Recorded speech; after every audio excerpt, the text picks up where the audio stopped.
Assalamualaikum warahmatullahi wabarakatuh. Bertemu lagi dengan episode program Masjidpreneur dari Masjid Kemayoran di Indrapura nomor 2. Bersama saya Ari Prabowo yang mendampingi program ini. Pada episode kedua kita akan mengangkat tema bagaimana menata usaha meraih langkah syariah menuju UMKM tangguh. Nah, teman-teman, bagi nanti yang ingin bertanya boleh di kolom komentar, kita akan bahas satu persatu. Bagaimana menata usaha? Di episode pertama kemarin kita sudah menyiapkan template-template untuk digunakan siapa saja, apakah itu punya produk barang atau jasa. Nah, di episode kali ini khususnya adalah bagaimana menyiapkan legalitas. Next. Nah, di legalitas yang kita siapkan itu tentu saja terkait dengan bagaimana kita menyiapkan jiwa entrepreneur kita. Tidak ada seorang entrepreneur yang tidak mampu melakukan bisnis berkelanjutan. Nah, bisnis berkelanjutan itu tercipta dari bagaimana seorang entrepreneur menyiapkan langkah, rencana, pemasaran, dan jejaring yang ada untuk menciptakan kolaborasi bisnisnya. Tentu saja, entrepreneur adalah seorang yang memiliki keberanian. Dia tidak hanya mampu membuat, tapi dia mampu mengelola usahanya, mengelola kendalanya, mengelola semua hambatan dalam usaha. Tidak ada usaha yang tanpa hambatan. Tentu saja, kita berharap seorang entrepreneur itu pun mampu melihat masalah dan peluang secara bersamaan. Karena setiap kita terlalu nyaman dalam bisnis itu, kita pasti akan lupa bahwa ternyata ada masalah-masalah dalam bisnis kita. Nah, karakter wirausaha yang kita inginkan dalam program ini, yaitu Masjidpreneur, adalah dia mampu berbasis nilai Ahlussunnah wal Jamaah, tidak hanya mencari untung. Ingat, keuntungan itu, rezeki itu pasti ada dalam setiap langkah kita. Namun bagaimana dalam setiap langkah bisnis kita itu terwakili dengan nilai-nilai ibadah. Next. Nah, apa saja moderat, ya, tidak ekstrim dalam keputusan. Artinya apa? Bahwa usaha bisnis yang kita jalankan itu bukan satu-satunya, ingat ya, banyak sekali bisnis yang sama, tapi tidak banyak orang yang paham bahwa bisnis yang sama pun itu punya penghasilan yang berbeda-beda. Yang kedua, seimbang antara dunia dan akhirat. Artinya bahwa apapun yang Anda lakukan, baik itu ada di rumah, di perjalanan, maupun Anda menuju tempat customer atau supplier Anda, itu lakukan seimbang antara urusan dunia dan akhirat. Kemudian toleransi, kerjasama, pelayanan, kolaborasi, semuanya harus seimbang. Nah, yang terpenting dalam memanage konsumen atau customer adalah adil. Adil dalam bisnis itu sangat penting. Karena banyak orang di luar sana, banyak pelaku UMKM itu terlalu sibuk mencari pelanggan baru. Karena terlalu sibuk mencari pelanggan baru sehingga dia lupa pada pelanggan loyal yang telah dia miliki bertahun-tahun. Tidak dia sapa, tidak dia maintain dengan baik. Ya, sebenarnya dengan memiliki 10 atau 15 pelanggan loyal aja sudah cukup daripada sibuk setiap hari mencari 10 sampai 15 pelanggan baru. Ya. Menjual yang halal dan thayyibah. Ingat, kalau Anda pelaku usaha kuliner, 2021 sudah diwajibkan produk Anda memiliki sertifikat halal. Ya, dengan memiliki NIB, Anda sudah diikutsertakan pemerintah dalam program self-declare sertifikat halal. Ikuti, ya, jangan diindahkan. Kemudian mengedepankan kebersamaan gotong royong. Ciptakan peluang pasar sehingga Anda bisa berbisnis dan pada ujungnya Anda menciptakan lapangan pekerjaan untuk orang lain. Next. Nah, bicara legalitas, dari 60 juta lebih pelaku UMKM di Indonesia, itu baru di bawah 25% yang legal. Ingat, sejak 2021 pemerintah memudahkan alur legalitas itu. Ya, Anda cukup melalui namanya pengurusan oss.go.id. Ya, online single submission itu sudah disiapkan kanalnya oleh pemerintah sejak 2021. Sayangnya pelaku usaha atau calon pelaku usaha itu melupakan ini, karena bagaimana bisnisnya mau bisa berjalan berkelanjutan kalau di awalnya saja sudah tidak legal. Maka saya mengharapkan teman-teman untuk segera mengurus sendiri, tidak perlu dengan bantuan orang lain karena ini online ya. Websitenya ada di online single submission atau oss.go.id. Ingat, website pemerintah selalu berakhiran go.id, government ya, jangan menggunakan domain yang lain. Nah, fungsinya adalah Anda akan dinyatakan legal usahanya, karena dengan NIB itu berlaku nasional, sekali bikin untuk seterusnya. Ya, tidak perlu lagi mengulang lagi, mengurus apa lagi, tidak perlu. Ya, dan itu sudah berlogo Garuda Pancasila, dan Anda memiliki usaha dimanapun itu sudah legal. Termasuk Anda bisa melakukan akses kredit. Nah, ada beberapa lembaga pembiayaan yang memberikan kemudahan ya, dengan hanya cukup melampirkan NIB saja, tidak perlu jaminan yang lain. Anda mendapatkan pendanaan kredit dari perbankan ya, tanpa jaminan, cukup NIB saja.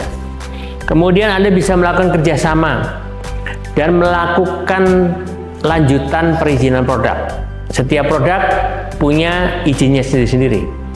Apakah itu makanan, kriya, atau fashion, atau bahkan jasa.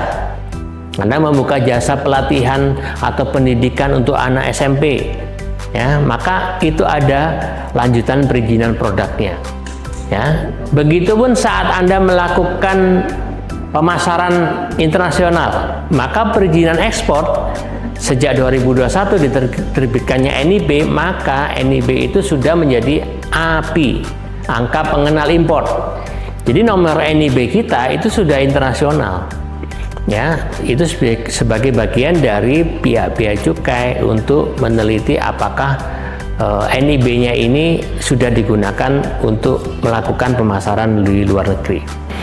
Ya, termasuk kita UMKM bagaimana meraih fasilitas pemerintah. Salah satunya adalah legalitas halal. Nah, banyak pelaku kuliner yang tidak mengikuti alur yang sudah disiapkan, padahal ini gratis. Pemerintah sudah menyiapkan setiap tahunnya 1 juta sampai 1,5 juta kuota gratis, ya, hanya dari BPJPH, belum lagi dari kanal kementerian yang lain, atau belum lagi dari ormas yang lain, atau belum lagi dari perusahaan dalam bentuk CSR. Semuanya ingin bahwa produk-produk kuliner khususnya yang wajib sudah mandatori halal itu semuanya dapat, ya, tanpa mengeluarkan biaya. Dan enaknya adalah sejak 2024 sertifikat halal itu berlaku seumur hidup. Nah, siapa nih yang belum tahu, ya, segera ikut. Di setiap kota ada disediakan fasilitasnya. Khususnya di pemerintah Kota Surabaya juga memfasilitasi setiap tahun 500 UMKM. Dan di tahun 2026 jika Anda belum, segera ikuti, ya, karena ini gratis, ya, cukup Anda lampirkan NIB, KTP, dan siapkan produknya. Oke. Setiap NIB memiliki identifikasi usahanya apa. Dalam NIB namanya KBLI, klasifikasi baku lapangan usaha Indonesia. Nah, klasifikasi baku lapangan usaha Indonesia itu ada banyak, ada 17.000 lebih yang tersedia di OSS. Kita tinggal menentukan, saya memilih usaha kuliner. Kulinernya apa dulu? Apakah kulinernya berbahan sayuran, ataukah kulinernya berbahan tepung, ataukah kulinernya berbahan ikan? Itu ada sendiri-sendiri KBLI-nya. KBLI diwakili oleh 5 digit. Ya, dari 5 digit itu misalnya kita membuat kue. Ya, segala bentuk kue kering itu kita mendapat identifikasi KBLI namanya 10710. Kalau kita membuat sambal, misalnya sambal teri, sambal pecel gitu kan, itu 10799. Jadi identifikasi KBLI itu ditentukan oleh 5 digit yang ada di OSS. Kita tinggal pilih saja, tidak usah bingung menentukannya. Karena identifikasi itu berdasarkan pemenuhan atau klasifikasi yang sudah ditentukan dari BPS, Badan Pusat Statistik. Baik, kita lanjutkan. Sertifikasi produk yang lain selain halal, kita bisa melanjutkan NIB itu untuk pengurusan PIRT. Apa itu sertifikat PIRT? Sertifikat yang wajib dibuat oleh pelaku usaha yang memiliki produk minimum tahan 7 hari. Nah, jadi kalau produknya teman-teman nih dikemas, lalu dalam suhu ruang tahan minimal 7 hari, itu wajib PIRT. Nah, PIRT itu dibuatnya hanya dari laman oss.go.id, tidak perlu kemana-mana. Ya, cukup melakukan pembaruan atau pengajuan namanya PB-UMKU. Ya, Anda bisa masuk ke laman OSS-nya, kemudian klik pengajuan perizinan PB-UMKU. Nah, nanti akan terbit nomor PIRT-nya dalam waktu 10-15 menit. Nah, PIRT itu berlaku kapan? Nah, berlakunya 3 tahun. Jadi beda dengan halal. Kalau halal berlakunya seumur hidup. Kalau PIRT itu berlakunya 3 tahun, harus diperbaharui. Siapa penerbit PIRT? Itu adalah dari BPOM. Nah, siapa yang mendukung di wilayah kabupaten kota? Itu namanya Dinas Kesehatan.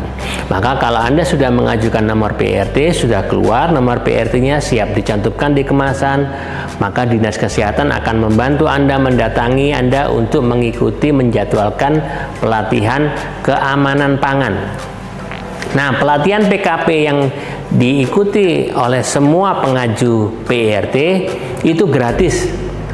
Ya, jadi Anda tinggal mengikuti jadwal dari Dinas Kesehatan.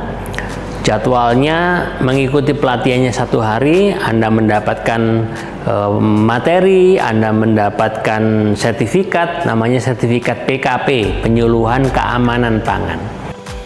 Lalu ada SNI. Nah, SNI nih, siapa yang belum punya produknya, belum ada sertifikat SNI, rugi. Karena sejak 2023 SNI yang dikeluarkan oleh Badan Sertifikasi Nasional BSN itu diberikan gratis. Tidak perlu bayar, khusus untuk UMKM. Namanya SNI Bina UMK. Ya, dengan punya 1 NIB saja kita bisa melakukan permohonan PB-UMKU untuk terbitnya nomor SNI kita. Misalnya Anda pelaku usaha kopi, maka SNI-nya akan muncul nomor sekian. Anda pelaku usaha keripik, Anda pelaku usaha sambal pecel gitu ya, itu muncul nomor SNI-nya sendiri-sendiri.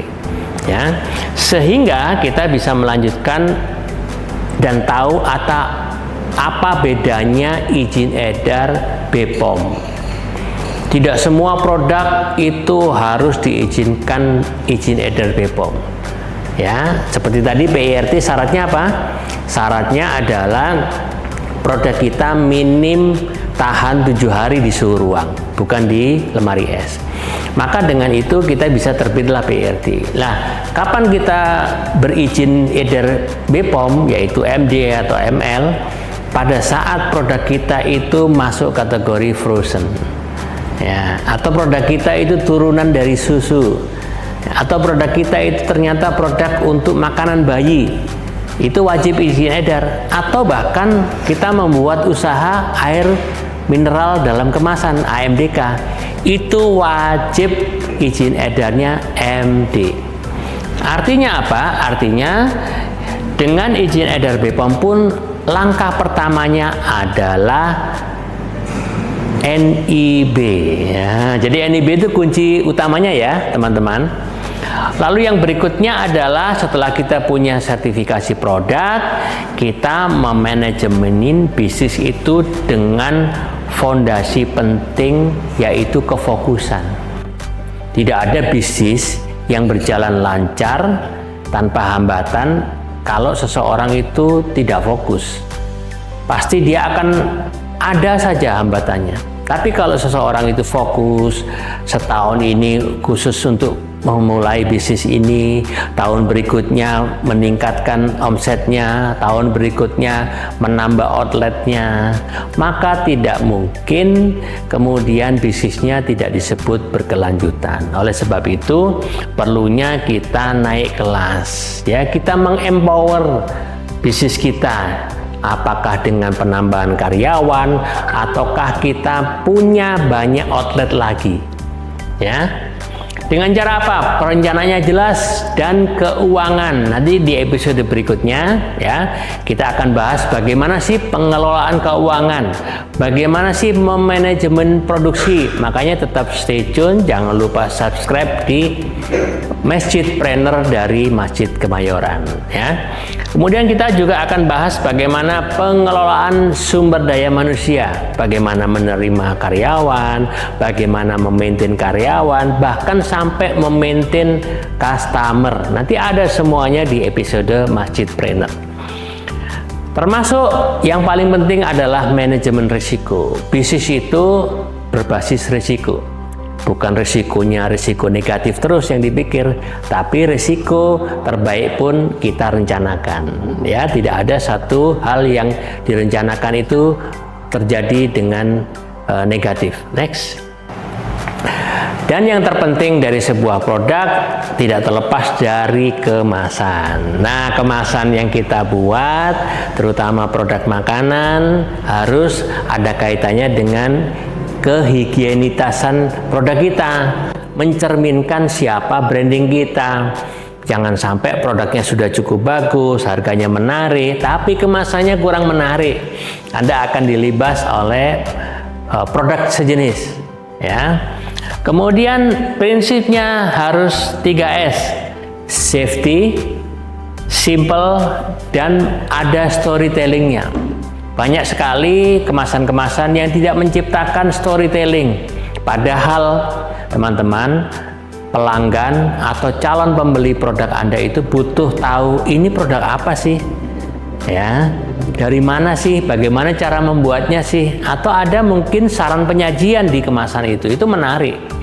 Ya, tidak sekedar nama, jenis produknya, harganya, itu aja. Next.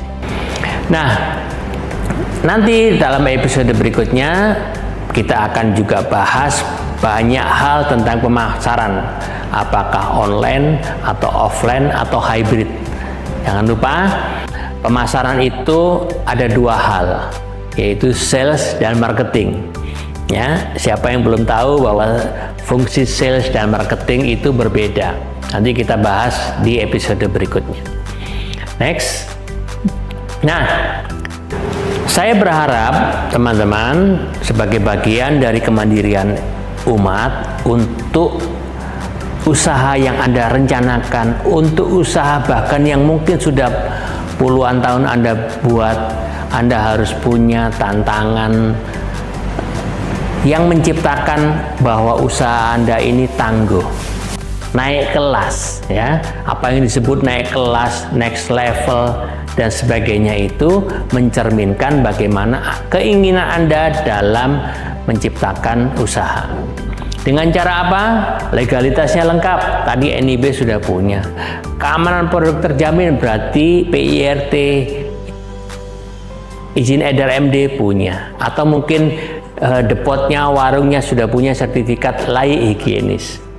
Digitalisasi pemasaran nanti kita ajarkan di program Masjidpreneur ini.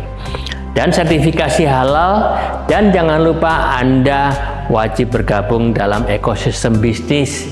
Jangan bisnis dalam kacamata kuda saja. Ingat, banyak sekali partner bisnis, banyak sekali komunitas yang bisa Anda kolaborasikan. Next.